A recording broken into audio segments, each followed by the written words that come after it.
Yesterday, Merlin had a medical emergency.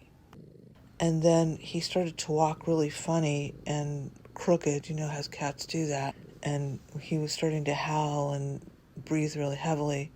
So we got an emergency appointment at our vet. The vet thought that a blood clot had traveled to his brain. Merlin is a diabetic and also was diagnosed with some heart issues recently, but it's very expensive to see a cardiologist, so we had not been able to do that yet. It was not Merlin's normal vet, and so she didn't know his kind of long, complicated history, but she was recommending that we say goodbye to Merlin today. And from the way Merlin was acting, I thought maybe she might be right.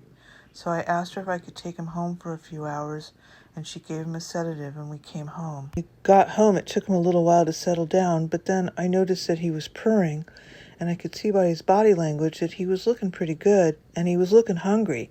So I gave him something to eat, and then he was just purring, and at first he was still a little wobbly.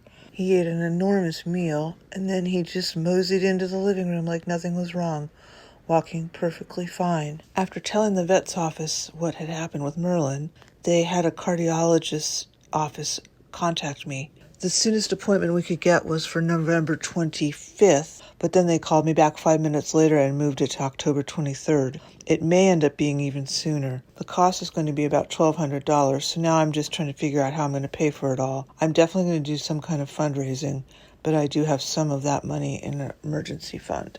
Today Merlin is doing okay, and he's really hungry. This video was actually taken a few hours after the incident, and if you listen carefully, you can hear him purring. If you would all keep us in your thoughts, send positive vibrations and prayers, we would really appreciate that. Big hugs, Chase and Merlin.